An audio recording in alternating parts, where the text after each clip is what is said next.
This is Garrett, 19 years old, and he did a Pacific crossing by himself on a 27-foot boat.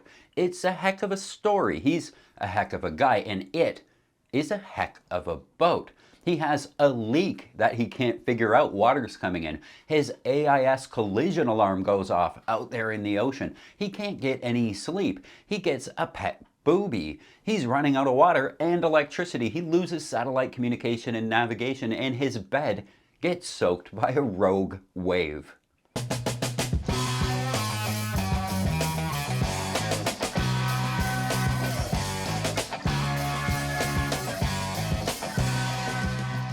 Garrett has a dream that's all too familiar to us old sailors. He's worked through high school and saved himself up $19,000 and used it to buy Hooligan, a 45-year-old North Sea 27.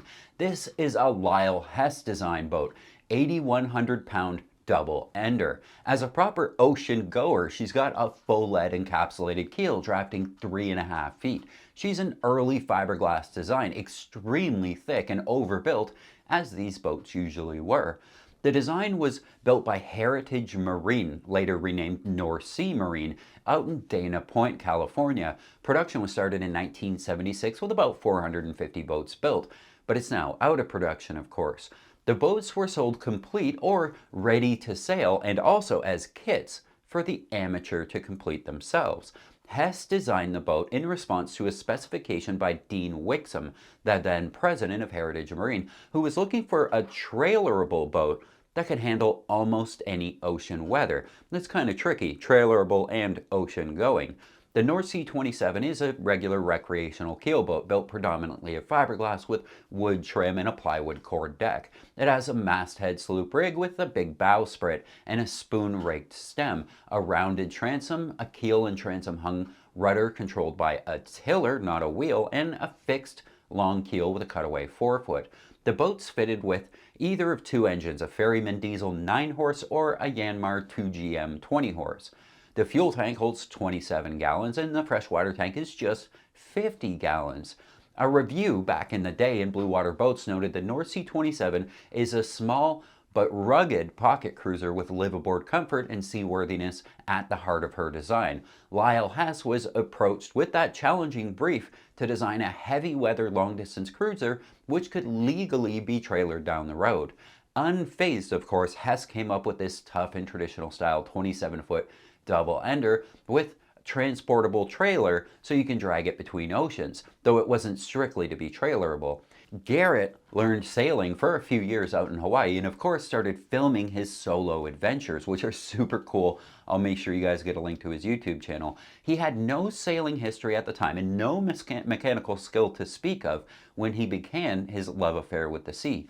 Garrett set out on his big journey from Hawaii to French Polynesia alone back in 2023. The some 2,400 miles he'd be alone, and he met challenge after challenge. Leaving Hawaiian waters, the boat started leaking. He's running at night, obviously, and he has the boat equipped with AIS, and a warning alarm goes off. His AIS is actually a pretty big part of his story, where he radios many other boats on collision courses and makes adjustments as needed.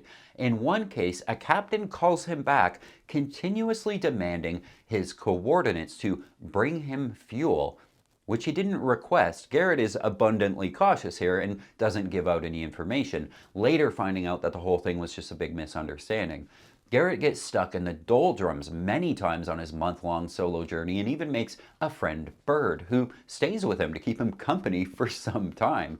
He goes through spells where he can't even sleep and he lies awake all night in the cockpit wishing for wind as he's running low on drinking water. He heaves to in 30-knot winds. He just can't sail through without the 8,000-pound boat rounding up on him. And the rest of the time he relies on the monitor wind vane to guide him along. Garrett's family is routing weather to him, but as a rogue wave crashes right over the top of his little boat, he finds the companionway hatch leaks a lot, and he takes gallons of water right into his bed. Not once, but multiple times, and his phone pays the ultimate price and stops working. So he loses communication with his family, and his satellite navigation. His family routes a training ship in the Pacific to go do a wellness check on Garrett, and of course they find him in good spirits. Despite all the foul weather and loss of his pet bird, Garrett actually shares an interesting trait with a lot of sailors.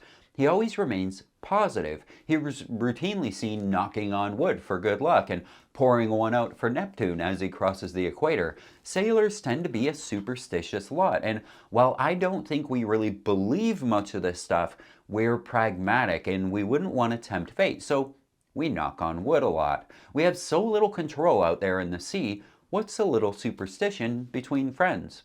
Despite his lack of experience in ASA classes and things like that, Garrett has a lot of moments you'll see in his videos of very good seamanship. He knows his boat very well, what she can do and what she can't do, and he respects her limitations. He reefs constantly, and when he first sets out, he even is nervous about letting out full sail. He's often seen in harness and clipped into some rugged looking lines, and even when he jumps overboard in the doldrums with no wind at all, he's got a line with him just in case.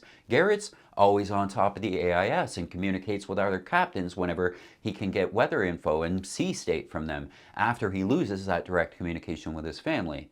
He does a lot of things right in his voyage, and I think we have a lot to learn here.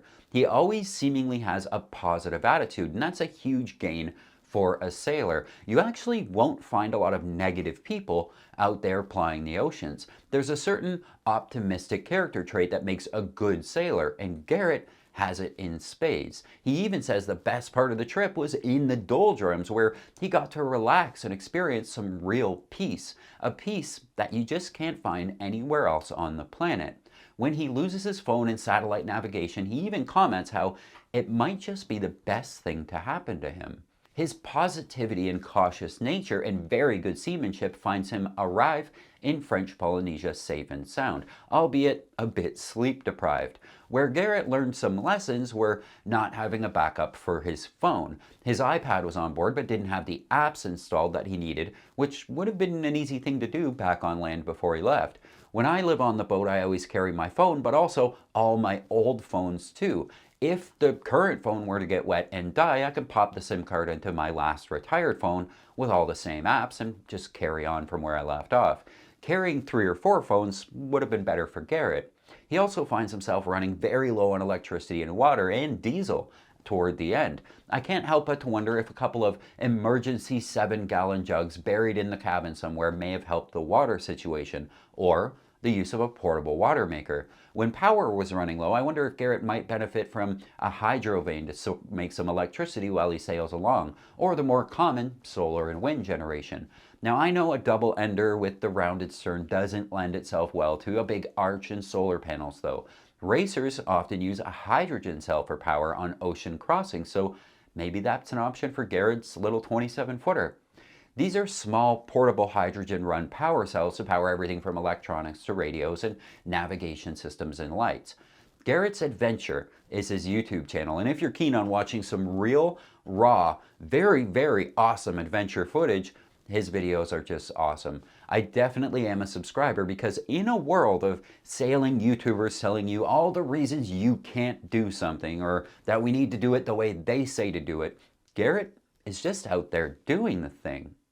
The mission here at Lady K Sailing has always been to get more people sailing more easily, and I sure couldn't do it without the help I get from the people on Patreon. A big shout out to the patrons who give as little as a couple of bucks an episode to make these videos possible. If you'd like to help support the mission of getting more people sailing more easily, please consider becoming a patron. Until next week, friends, keep the heavy side down, but not too far down. I love you guys.